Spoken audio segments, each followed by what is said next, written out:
Credit where due, और पाकिस्तान ने वाकई में जबरदस्त क्रिकेट खेलकर 352 का टोटल चेस कर लिया, जो बिल्कुल अनएक्सपेक्टेड था।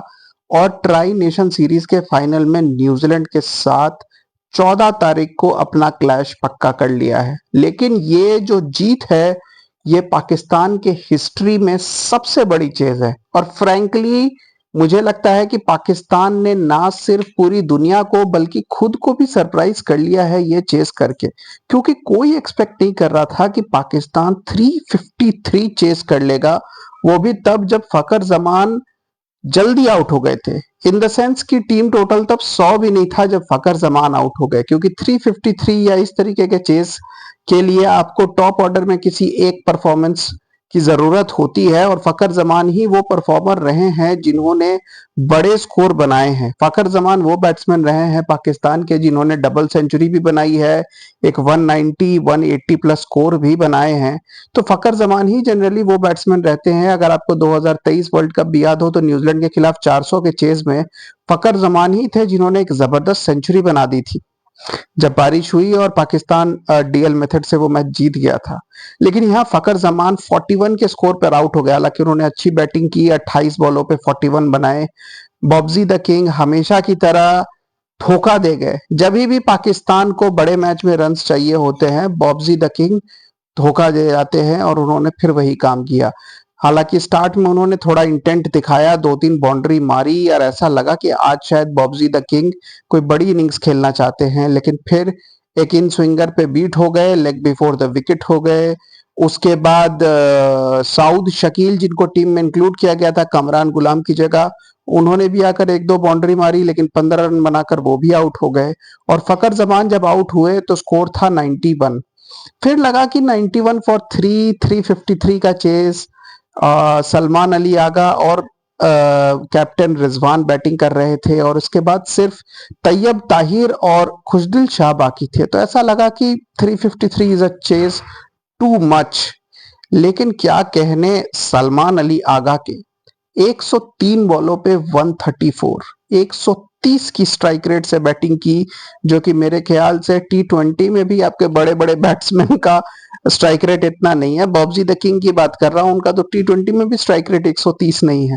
उस स्ट्राइक रेट से ओडीआई में बैटिंग की सलमान अली आगा ने, जबरदस्त इंटेंट दिखाया। और रिजवान जो थोड़ा स्लो खेल रहे थे स्टार्टिंग में, उन्होंने भी धीरे धीरे पिकअप किया, और फिर इन दोनों ने 260 रन्स की partnership, can you imagine 260 runs की पार्टनरशिप 91 से सीधा पाकिस्तान को 351 तक ले गए।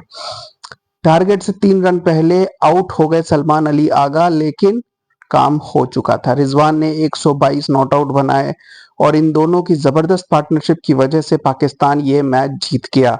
ऐसा लग नहीं रहा था कि पाकिस्तान फाइनल में जाएगा। काफी डिसअपॉइंटिंग परफॉर्मेंस लग रही थी, लेकिन इस परफॉर्मेंस से पाकिस्तान को चैंपियंस ट्रॉफी में जाते वक्त बहुत कॉन्फिडेंस आएगा कि उनके मिडिल ऑर्डर में भी थोड़ी जान है। सलमान अली आगा और रिजवान इस तरीके का मैच अगर जितवा सकते हैं तो फिर गोइंग फॉरवर्ड उनको ये कॉन्फिडेंस चैंपियंस ट्रॉफी में हेल्प करेगा। टॉप ऑर्डर को भी थोड़ा फ्री होकर खेलने में मदद मिलेगी। लेकिन जब दिन की शुरुआत हुई तो साउथ अफ्रीका ने एक जबरदस्त टोटल पोस्ट किया, 352। अगर आपको मैं कहूं तो एक जबरदस्त टोटल है। आपको बता दूं कि साउथ अफ्रीका के कुछ सीनियर प्लेयर्स इस मैच में वापस आ गए थे। हालांकि इस 353 में मैं आपको एक हकीकत बता दूं कुछ हद तक, जो आपको थोड़ा आइडिया देगी कि साउथ अफ्रीका की बॉलिंग काफी बी ग्रेड थी। इन द सेंस कि Rabada, Marco Jansen, Gerald Coetzee, Anrich Nortje, ये चारों साउथ अफ्रीका के मेन फास्ट बॉलर्स इस मैच में नहीं थे। स्पेशली रबाडा और यानसन, इन दोनों के नहीं रहने का काफी फायदा मिला।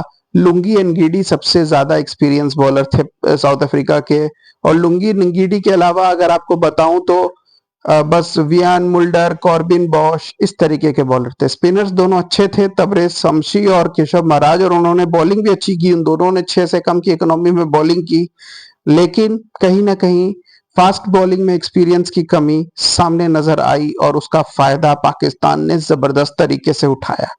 दिन की शुरुआत हुई तो टेम्बा बवूमा ने कैप्टन नॉक खेला, 82 रन्स बनाए, और उनका साथ दिया फिर से ब्रीज ने, जिन्होंने अपने डेब्यू में 150 बनाया था और यहां पर भी वो सेंचुरी बना देते, लेकिन 83 के स्कोर पर वो आउट हो गए। वहां भी सलमान अली आगा ने एक जबरदस्त कैच पकड़ के उनको डिसमिस किया। और आपको ये भी बता दूं कि ब्रीज और शाहीन शाह अफरीदी के बीच काफी झगड़ा भी हो गया था मैच के दौरान।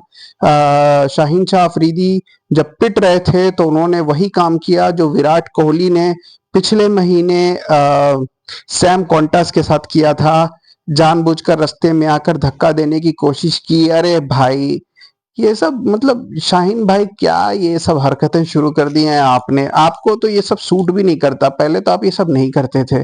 परफॉर्मेंस आपकी हो नहीं रही। विराट ने भी जब ये चीज की थी तो काफी क्रिटिसिज्म मिली थी, और शाहीन भाई आपको भी कोई छोड़ेगा नहीं। 88 रन दिए आपने पिछले मैच में, इस मैच में भी 65 रन दे दिए। तो यार बॉलिंग सुधारो, आप प्रीमियम बॉलर बनते हो। वसीम अकरम, बुमराह, पता नहीं किस किस से कंपैरिजन होता है, लेकिन परफॉर्मेंस आपकी जो है वो दिन ब दिन सिराज से भी नीचे जा चुकी है। तो यार ये सब चीजें बंद करो। जबरदस्ती का एक अग्रेशन दिखाया। नसीम शाह एक ऑर्डिनरी और घटिया बॉलर हैं, वो फिर से आज एक्सपोज हुए। नसीम शाह को जम जम के चौके छक्कों की बरसात की गई। नसीम शाह को आखिर में जाकर एक विकेट मिला, लेकिन 68 रन्स लीक किए नसीम शाह ने। और इन दोनों सीनियर बॉलर्स की खराब बॉलिंग कहीं ना कहीं पाकिस्तान को इफेक्ट कर रही है going into the champions trophy. Abrar Ahmed wicketless रहे, 63 रन दिए उन्होंने 10 ओवर में। कहीं ना कहीं आपके पार्ट टाइमर खुशदिल शाह ने ठीक ठाक बॉलिंग की, अदरवाइज बॉलिंग बहुत ऑर्डिनरी थी। हसनैन 8 ओवर्स में 72 रन लीक करके बैठे थे। तो पाकिस्तान की फास्ट बॉलिंग यूनिट में कहीं ना कहीं कुछ प्रॉब्लम चल रही है। साउथ अफ्रीका की तरफ से 100 कोई भी नहीं लगा 352 की स्कोर में, लेकिन 380 प्लस स्कोर्स थे।